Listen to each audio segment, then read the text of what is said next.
and it's dark in my heart and it feels like a cold night. Today's a new day, but where are my blue skies? Where is the love and the joy that you promised me? Tell me it's alright.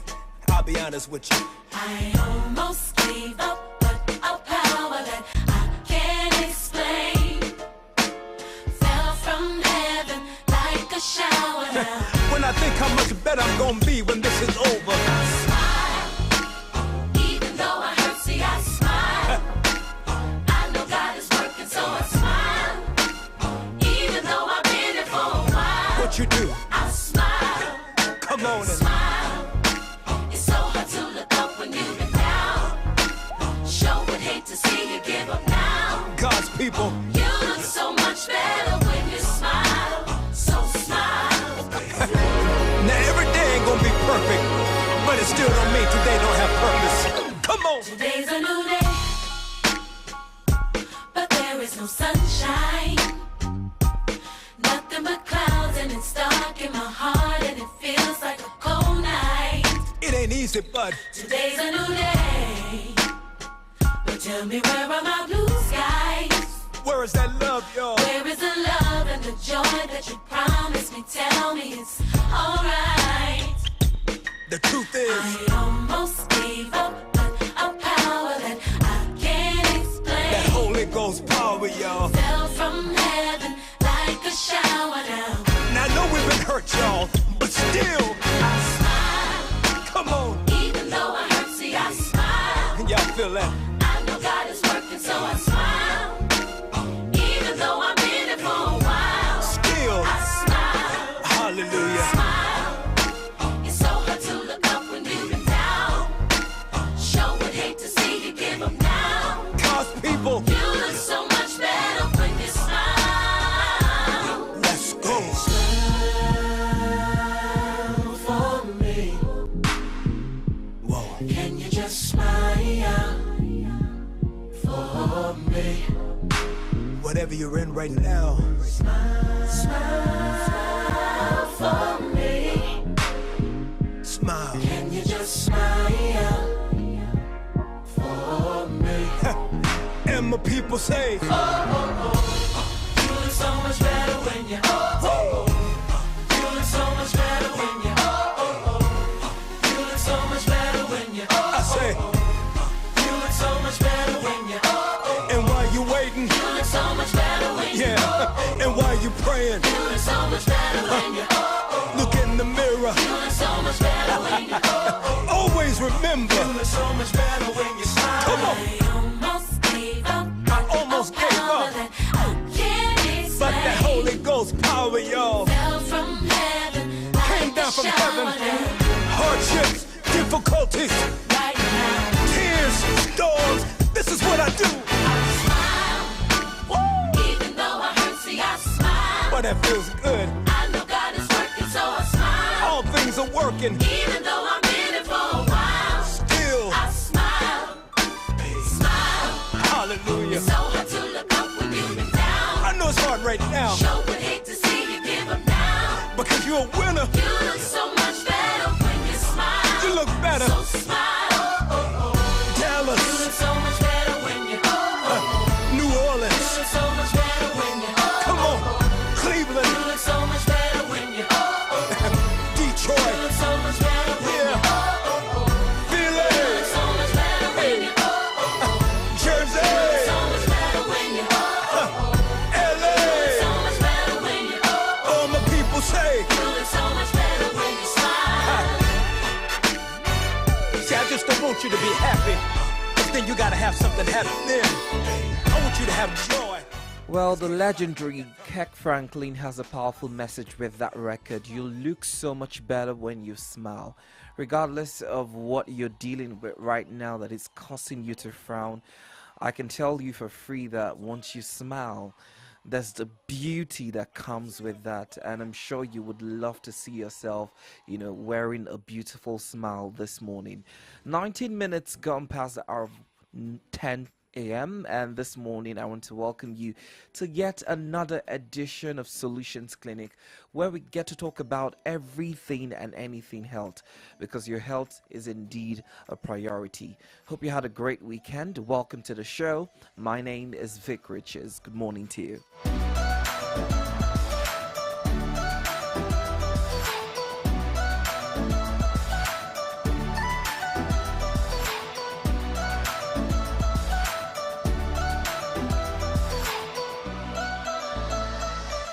All right, this morning on Solutions Clinic, we're going to be talking about emergency care.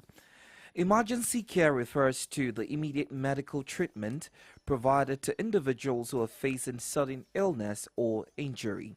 It encompasses a range of services from first aid and basic life support to advanced medical interventions performed in emergency departments or ambulances.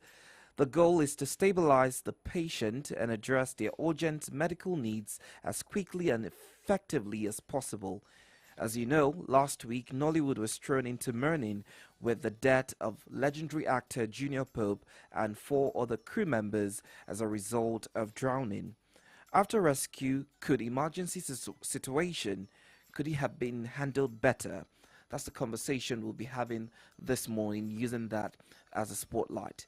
Joining me for this conversation this morning is Dr. Chukwuma Okoli. Good morning to you, Doc. It's great to have you join us. Thank you. Good morning. All right. Okay, let's address that. Well, we're streaming live on Facebook as well as YouTube at Solutions 939 FM. So if you do have a question regarding emergency care and need, I'm sure you can utilize our social media platforms to ask this question, and best believe it will be addressed on the show this morning. How you doing, Doc? Very well, thank Hope you. you don't have an emergency. Not yet. You won't. Hopefully.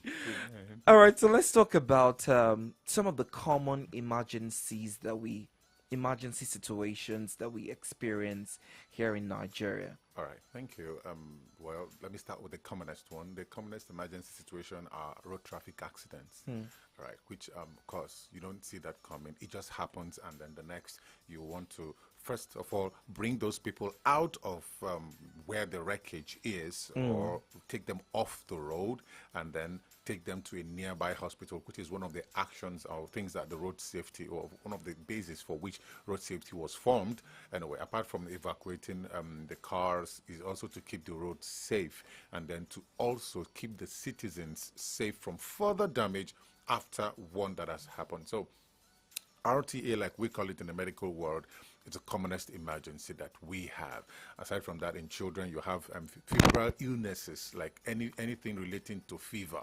So febrile illnesses are emergency. So when a child starts running a temperature, in fact, while at work, anytime we have, no matter the number of patients I have, once a child is in the emergency unit or in the hospital with documented fever, we will let every other person know we have a child, and we will attend to the child first before any other thing continues. And that is it. That is it. So any febrile illness on the part of the children is an emergency, or even in an adult, any form of febrile illness. All right, then any ailment or any presentation that threatens the life of anybody, whether child or adult, anything, be it breathing issues, okay, like asthmatic attack or exposure to chemicals. I remember talking about a time when I had to rescue somebody who mixed 2 chemicals, I would say, okay. They are used in washing the toilet and in washing clothes, okay. They combined both of them together. I learned people say they work better to clean the toilet bowl and make it super white. All right, so these two, I don't want to mention the brand name. So these 2 items were mixed together and were used to wash the toilet, and it gave a white fume. And this white fume, she inhaled it, unfortunately, and she, went unconscious. So, wow. Yes, I remember before she gained consciousness, she was back in the hospital, and the distance from where I was to where she was called was quite a distance. It was almost at the outskirts of Ibadan towards the toll gate. So you can imagine her coming alive and then noticing she's in the hospital. So no, so anything that has to do with the breathing, these are emergencies that are quite common. Okay, aside from this, any other ailment like major illnesses like hypertensive emergencies, diabetic emergencies, for those that we know who have such. So these are just a few out of the several emergencies. Okay, we also have surgical emergencies that can occur. I call it acute abdomen. So anything that probably grabs the abdomen and then patient comes in pain. So apart from the temperature, the acute pain. We also have from the sickle cell group of people with vaso-occlusive crisis. So anything in this regard, of course, that's majorly coming in with pain and then some other clinical symptoms. So just an overview, these are the emergencies that we usually experience in the hospital environment. Can I add pregnancy and... Yes, thank you very much. Pregnancy-related bleeding. issues, yes. Well, either bleeding before the baby is out or bleeding after the baby is out. We call that antepartum hemorrhage and postpartum hemorrhage. We also have emergencies surrounding a pregnant woman with sudden increase in blood pressure.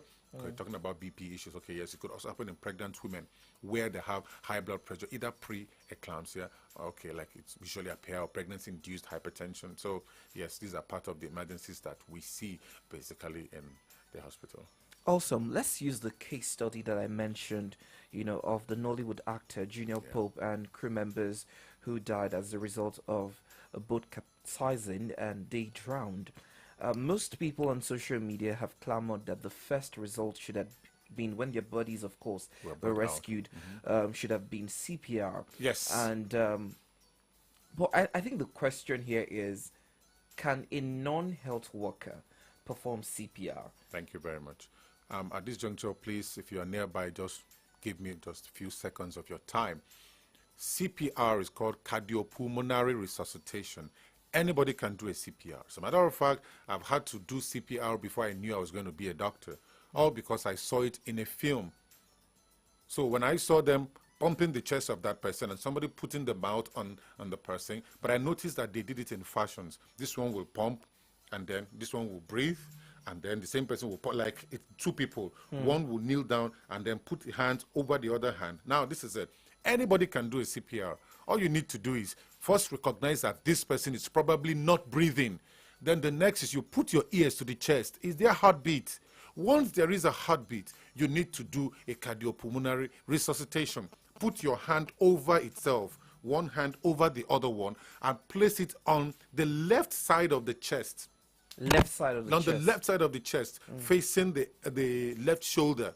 And then you compress the chest. Okay, you don't have to lift your hand off the chest. So the hand is on the chest and you compress 1, 2, 3, 4, 5. You do that 15 times. If you have anybody to do the breathing for you, okay, then at a stretch, the 15 times at a stretch. Yes, at a stretch. Okay. So if you have somebody that can do the breathing part, let the person do a mouth to mouth. You can look for whatever you want to put in between, whatever, but it should be a paper, or a clothing material, or you do a direct mouth to mouth, okay, so that you can push in oxygen into that body. If you don't, continue doing the CPR while you are calling for help. I was a pop icon who died some years back, because in fact the person trying to resuscitate did not pay full attention to the CPR. And I think it's from probably CCTV coverage or whatever it is. This person is a doctor. He was doing a CPR and he was on the phone with another person. And so it was said that the CPR was not effective, which would have led to the death of this pop icon. And this person, had the maximum sentencing that could, be given out. So this is it. It's important. So anybody can do a CPR. Put your hand over itself, okay, on the chest. Do not lift it up. And right there, count 15 times, you pump. And if there is somebody to give the breathing, let the person give 2 puffs of the breathing, then you do 15 again. So it's 15 to 2. And if you don't have anyone, continue doing the CPR. Thank God we have phones that have so you can continue till you get help. Yes, we have phones that have speakers. So you want to place any call, put the phone on speaker, drop it by your side, and sometimes even in the kitchen, we can put the phone on speaker and put it way away, and you continue talking, and then you continue doing what you're doing. So CPR is important, and anybody can do it. Once the life is saved, you're the hero. You just mentioned something very critical that, I was going to lead on as my next question, which is the reason why most people would not engage in CPR. Yes. One of which is fear. You give us a Yes. scenario of a certified medical Yeah, doctor yeah. was even involved in that situation, because at the end of the day you're afraid of this person not resuscitated, and you end up explaining yourself to police because you're found with a dead body. And of course there was a bill one time, that was a first responder bill. Yes. That was, it just got through first reading, and it didn't get make past that second reading. anymore. Do you think that it's important that that bill is addressed? Yes, it should be addressed. Yes, anybody trying to give out a CPR is trying to help. So let's make that first. And then I don't like a situation whereby you hold people to ransom for trying to help. Humanity is in there. Something happened this morning and I was almost moved to tears. I stepped out of the house before the driver came in to pick me up. And then while I sat in the vehicle, before I could even close the door with my left hand, someone who had seen me had already walked up and closed the door. I was just grateful. I don't know this man. I didn't even greet him. I just passed by. But he noticed, oh, there was something wrong with this hand, and he offered to help me. I was touched. And then, what did I say? Humanity on display. So anybody trying to do a CPR is only offering to help. Now, those people who were there to rescue, of course, were there to help. They are not his relatives.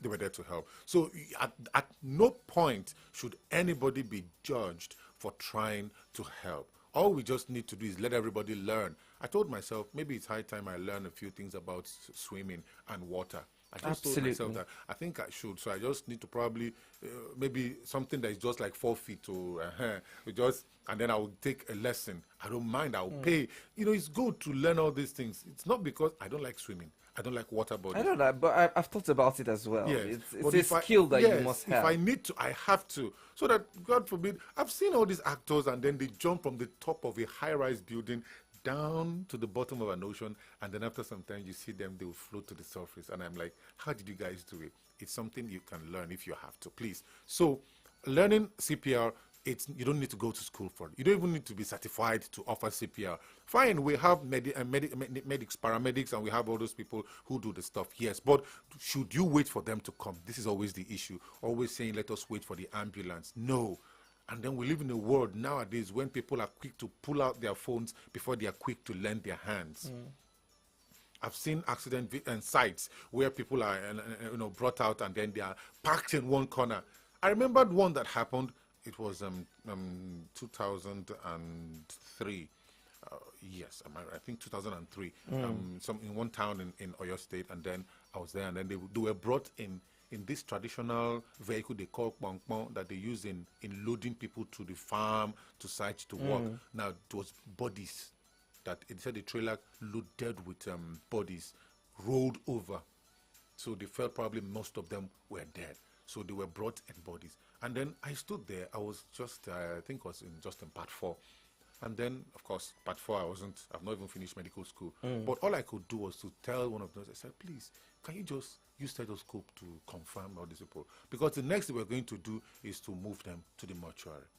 But just by picking a stethoscope and placing on the chests, I remembered vividly about 8 of them still had heartbeats. And at that point, they started resuscitation. You can imagine if these things were done on site, on the accident site, more than 8 lives would have been saved. So that is to tell us how important CPR is and why it should be learned by every Nigerian. You should know how to administer CPR.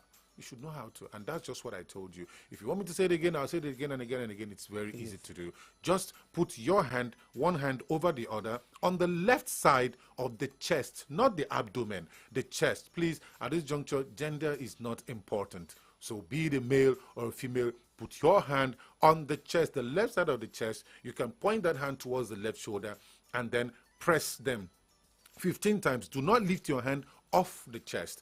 press, but of course, be careful if you are muscular so you don't give the person a rib fracture. Okay, just compress 15 times. And when you do that, if you have somebody to do the mouth-to-mouth oxygen, then they're pushing the oxygen 2 puffs, you do another 15.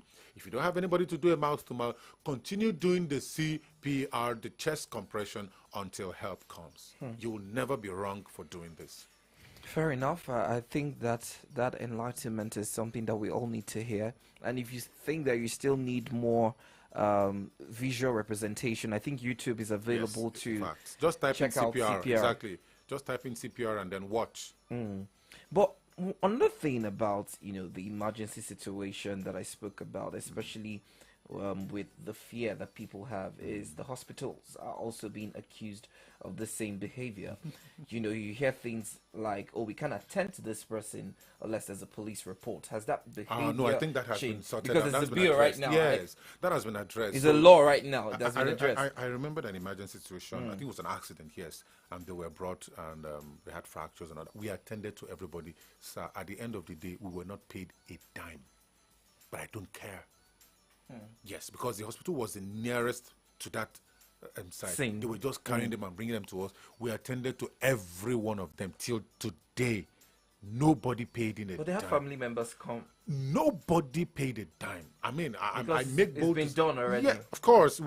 Now, what did we do after offering the first time? In fact, we referred them with the cannulas in their fingers, showing that medications were administered. Was that the reason? Was it because of payment? I really want to Okay. get clarity. Was that why before the law, okay. most hospitals do not attend to emergency victims? Let me say, payment might actually not be the immediate reason. That will just trickle along the line. But I think it's because you don't know how this person will go.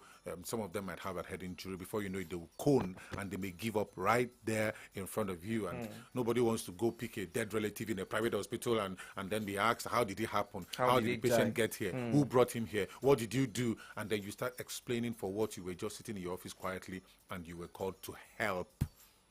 So the money part is not really the immediate reason. It's because of the severity of patients most times when they are brought in, and then because of absence of the available equipment you may need. Some of them will come in and then you will see this patient. And this patient needs an urgent cranial tomography, CT scan. Yeah, or computer tomography scan, okay, CT for the brain. For those that have head injury, you need it as urgent as possible. It's not even affordable. Even for the middle class, so to speak, it is not easily affordable because CT scan is almost more than a lot of people's salary. One CT scan. So if you are having to do that for multiple people, who will bear the bills? Those machines, even we have a lot of diagnosis centers now that their machines are down, and the cost of refurbishing the machine is in hundreds of millions. So who will bear the brunt of all this? So at the end of the day, we still have a long way to go in terms of funding of facilities that should be available for Nigerians. Now, okay, I'll ask this question. The government are doing their best. They're trying. I always say that they're doing their best. They're trying. But then please equip and manage what you have put in the government hospitals. Do that first before you even go into public, private, whatever partnership thing. The government hospital should be well equipped and properly managed, and let the people in charge be held accountable for it. And then please, when you are in a position of authority, so long as it is a government position, you are accountable to the Nigerian man walking on the street. You are not their leader. You are not their lord. You are accountable. You are people's servant. So we need to get those there to know this truth, that they are accountable to the people. You are not there to help them. You are not there to pity them. You are there to serve them. So when you sit down, think about things that you can do to better lives of Nigerians. Even the Holy Book says a good name is better than riches. Absolutely. Well, we're talking about emergency care this morning on Solutions Clinic on the Remedy Dial Solutions 93.9 FM. I'm having this conversation with Dr. Chukwuma Okoli this morning, and we are addressing, some of the commonest emergency situations that we experience right here in Nigeria and better ways to salvage the situation so we don't have a repetition of, recorded deaths due to negligence in cases of emergencies. All right, if you have questions in that regard, you can send it to 0904 422 2939. But if you choose to call, you can call us with 0909 888-9939 or 0912-222-2939 or 0904-422-2939. Dr. Chuma, let's talk about, the national emergency number that we have in Nigeria. We know of 911 in the US, and we see how, even though it's movies, I've not been to the US to see how quick and responsive they are to emergency situations, but movies have quite informed us that they will come as quick as possible. I cannot boldly say that we have such a workable condition right here in Nigeria, but I know for a fact that we have a 112 national emergency number. So how effective is that number? Well, in fairness to them, I've not You've not tried it before. I've had someone who tried in Lagos, and the person testified to the effectiveness of that number. That's perfect. That's beautiful. The one I know or I experienced was during the fire incident that happened at NNPC Akpata. Okay. I knew that somebody just came up. It was in the midnight, so someone came up with the numbers of the fire service, and boom, they turned up. They turned up. In fact, I think fire service they commonly do. Yeah, they turned up. So at least I know that aspect. It's good. All I just need to do is to Google emergency fire service number in Ibadan or something, and then I'll get the number. So I don't know much about the health issue. All I know is that I always tell people these are the reasons why you should probably registered in a hospital, whichever, be it government, be it private, be it whatever company, or whatever it is, and have the numbers available. So hospitals do have their own personal emergency numbers? Yes, hospitals have their emergency numbers, okay? And they even have 24-hour services, even pick-up services. Well, in the recent past, I know I've stopped going out in the midnight, but in the recent past, I still drove out in the midnight because there was nobody to do it. And this patient was in distress. And just calling on phone, I could hear the patient groaning in pain. It was like as if it was my family, and I just had no choice. I had to drive out at past 1 in the midnight to pick this woman up, and she was in labor, and it was quite a difficult one. But we thank God. Before morning, she put to bed. So yes, hospitals have emergency numbers. So please have access to it. Whichever one, is it a government owned, is it a private owned, have numbers available and store them as emergency numbers so that someone can just quickly look into your phone and pick them up and make a call. Fair enough. Well, just for the purpose of emphasis, we do have a national emergency number. The number is 112. I haven't tried it, but like I said, I have someone who tried in Lagos, and the person said, they responded to him, and the issue was, sorted out eventually. Let's hope that we get to that stage where, we call an emergency number and we'll not be worried that fuel will be the issue why they could not respond so quickly, as against other factors. Let's move on and talk about the behavioral pattern of people. You mentioned that at the course of one of your answers, which is in emergency situations, more often than not, what we see is people are shouting and wailing, and the next sort of action is bring out their phones and they're recording the situation. Like that provides a solution to the issue that person is dealing. This particular last incident, we saw how it led to different reports from people pronouncing the victim dead. That it's just worrisome, honestly. It is, and I think that shouldn't be the ideal thing. When you first rescue this person and take this person away from the danger site, in this situation, the danger site was the water. So you put the person some distances, some meters away, just in case there could be a surge and wave that may hit the bank. Okay, so you take them away from the danger spot. Then the next is put your head to the chest. Is there any heartbeat? Whether yes or no, at least attempt an emergency resuscitation. Pump the chest. Some may just, probably out of shock, the heart may just stop for a while. The moment you pump, they come up. I remember a case that happened in 2010. It was in Ondo State. I was just called up. There's an emergency. I got to the reception. I met somebody lying on the couch. The wife was heavily pregnant with twins. And I met this man, and then I put my stethoscope. There was no sign of life. And I started pumping.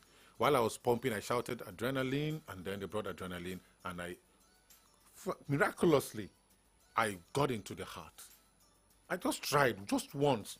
Of course, using the fourth intercostal space as we were taught in anatomy and then in pathology in school in those days. I just pushed it in, and the bright red blood came up. I knew I was in the heart. I just injected.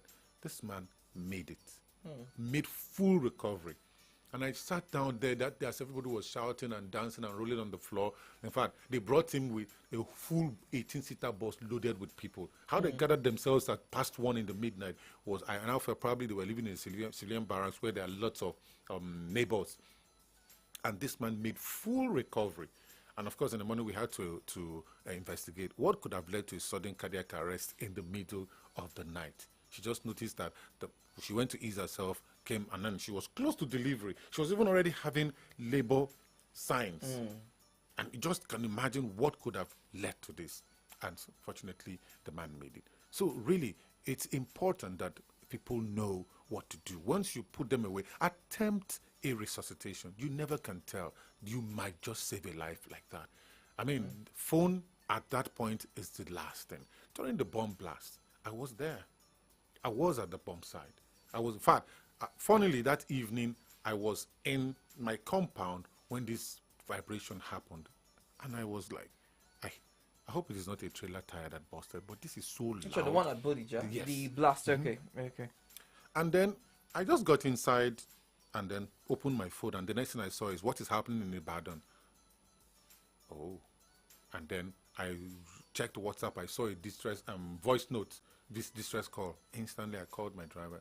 I said, let's go. I didn't tell anybody around me. I said, this is a call to life. I would rather be there saving lives than sit in my house watching and waiting for news updates. I drove to the site of the bomb. I witnessed those things firsthand. I did the ones I could. In fact, I was there before the bomb team, bomb squad came. So after the bomb squad came, I told myself, wow, I think you've tried. It's time to go back home. So when you get to a scene that you see humans, lives, please attempt a resuscitation. If you have tried for a few minutes, and then you can now say at this juncture, you tried, and wow. Now, it brings me to the question at this juncture that you mentioned. Can a non-health worker, because I think it's becoming ridiculous these days, when you find out that a non-health worker pronounces a person dead? No, a non-health worker can never pronounce a person dead.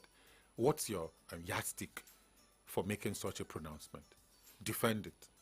The person wasn't breathing. That's the excuse that we see these days. If the person wasn't breathing and you don't know what to do, get the person to the nearby hospital. Leave that for the doctors to do. After all, this man I told you wasn't breathing. And when I came in, I asked first, stethoscope. It was given to me. I put it on the chest. No sign. I started doing CPR. In fact, this time, I was alone with the nurses. There was nobody to do a mouth-to-mouth. And there was no oxygen. This was some years back, in 2010 or 2011 or so, I can't remember. There was no oxygen, nothing available at that time in the hospital. I had to do the CPR alone. And then as I was pumping, I requested for adrenaline, and I pushed it in, and all of a sudden, the heartbeat came. And then I noticed the chest up, down. He started breathing by himself.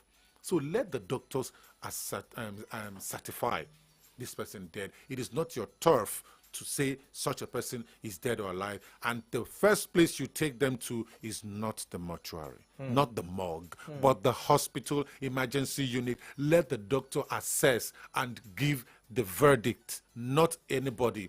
All you can say is, this person isn't making an attempt to breathe. Let's get this person to the hospital now. That's all you need to do.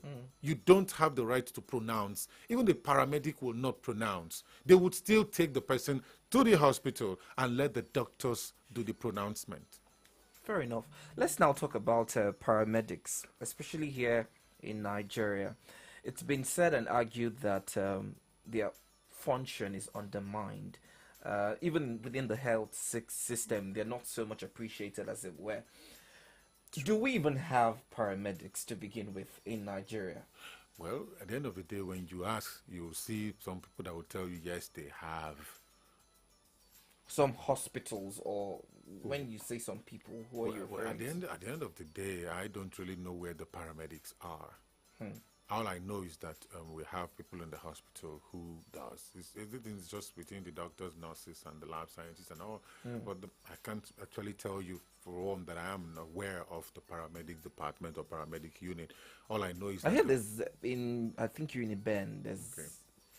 There's an I don't know if it's Probably an they set it institution. up. Maybe they set it up It's a new themselves. setup Yes, actually. They're exactly. trying to the initiative is to bring Yes, paramedics and to to train life. Yes. to train them. It's ideal. I think it probably had gone into extinction over the years. It is necessary that there are paramedics because they are the first responders. In this place, the road safety officers rather. They are our paramedics. And I think Are they trained? that's the in point. that I'm not aware, but I should think so. I'd once visited them for a health education, solo health effort though. And then I think we had a department there where people had trainings because they asked very important, intelligent questions, and I spent about 2 hours plus educating them on it. So I think they do, and basically they are the ones, and that's when it happens on the highway, not within town. Within town, it is just the individuals that will gather. And like this day that this one happened, I saw the bike man. In fact, I was touched. One of the reasons why I wasn't even concerned about the money part is that the bike riders who ply that road were the ones doing all the work, and you could see passion in them. When one came in and then we assessed and we're like, oh, the injuries are not so bad, we resuscitated and this person was doing fine, you could see joy. You could see people giving themselves high five, people hugging themselves because a patient they don't know have made it. Covered. And I was like, wow, this is raw humanity on display.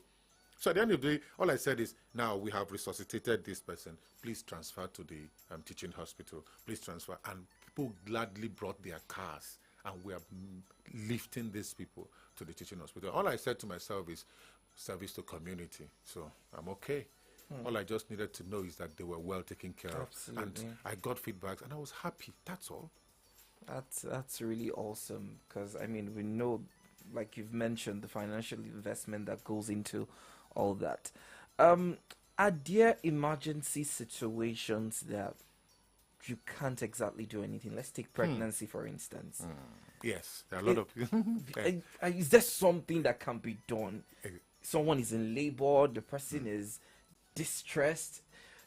Of course, hospital is a bit far. Yeah. But we now see in movies these days, people said, I don't know, some of these movies are not exactly helpful. Of course they are not. Because you see somebody who is probably has no idea about delivery, and the person is performing miracles. I don't know. I'm wondering. Those movies are not truthful. Oh. I watched, is it Jumanji or which one is it that Dwayne Johnson was in it? With, Yeah, I think it's with Jumanji. this black guy, I've forgotten his name, Matt Lawrence or something. Yes, Martin Lawrence. The guy that flew the airplane, helicopter rather, he acted like he doesn't know anything about it. All of a sudden, you grabbed an helicopter, flew out, and you started flying. And I'm like, you guys are crazy. What are you guys telling us? Okay, I should go to the helicopter harbor now and say, let me perform a drama. Mike, God forbid. Miracle inspiration will just come as you enter into. And then you got into, oh my God, and then Dwayne Johnson came out and fixed something in the propeller. I'm like, you guys are not serious. So now this is it. There are situations in life whereby you might not know what to do exactly. If you don't know how to, if you still don't know, or you are not bold enough to perform a CPR, what you can do is get this person at least away from another imminent danger and call for help. I think those two. I've been in situations whereby I knew, oh, this situation was, wow, I don't think I can do much here. What did I do? I called. I started calling until I was able to get a dispatch of a road safety who called me back and said, tell me the location, and then I gave them the location. In fact, there was one that I was heading towards Ife, and then they were coming, and then fortunately we were able to maybe spot them toward ourselves, and I said, please move. And then they did. And of course, I called the same number and they said they are en route to the hospital, and I was happy. So there's things whereby you might not be able to do anything. Just call for help. At least help these people to place calls. Once the road safety come, they still move around. I think most of them, those that patrol have this training to at least attempt one or two help at resuscitation, and then they will bring the patient to the nearby hospital that will attend to them immediately. Fair enough. That reminds me, I saw something recently, and it concerned snake bite. I know that's an emergency situation. Another one. And the person Snake, said, scorpion. yes. The person said, once you're bitten by a snake, Yeah. you don't tie Says the who? area. That's what I read. That's why I'm bringing it up.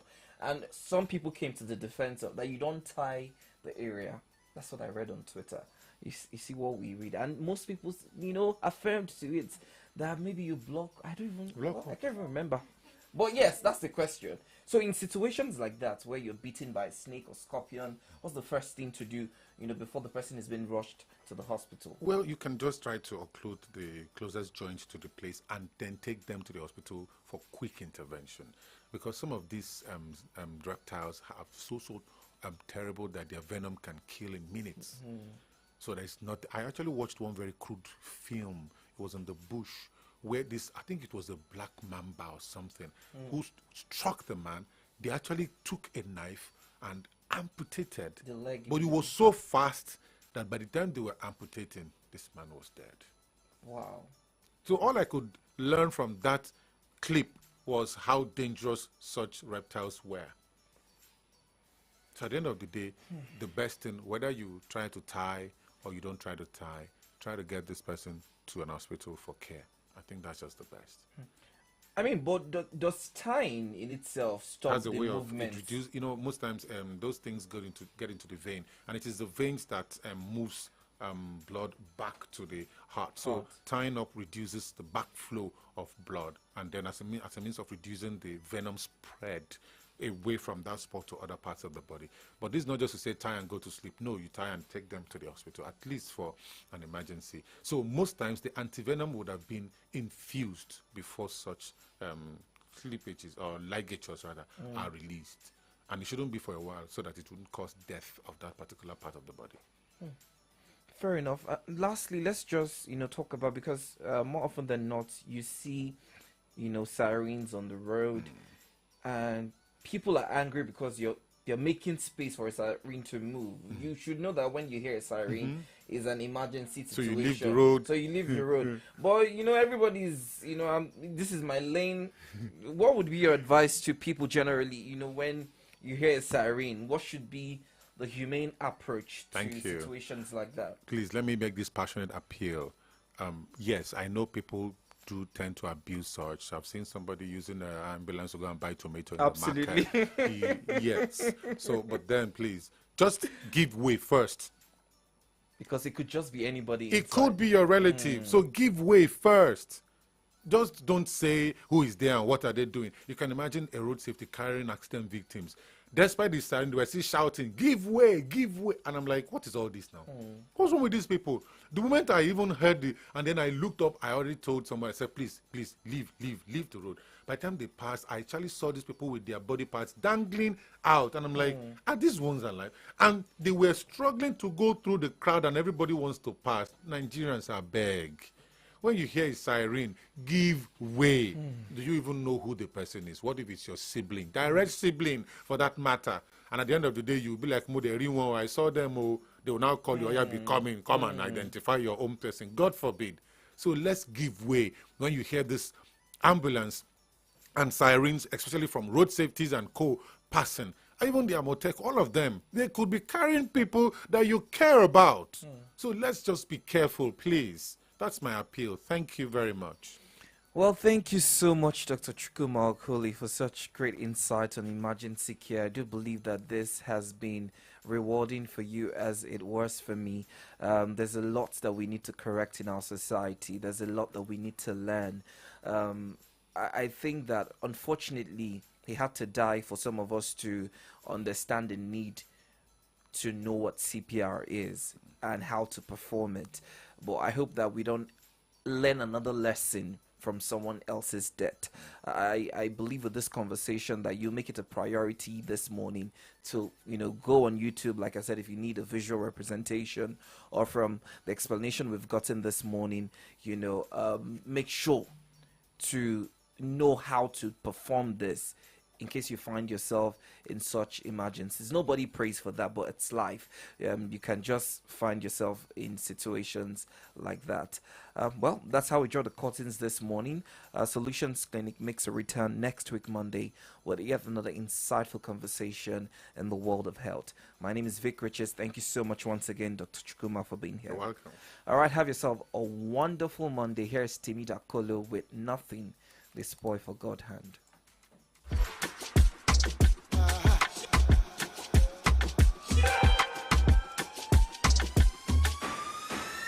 People they ask me, say, what did they make me shine? What did they give me joy like this? Where are they jump and shout? People they wonder why I still they smile? In this crazy, crazy times, nothing to touch my side.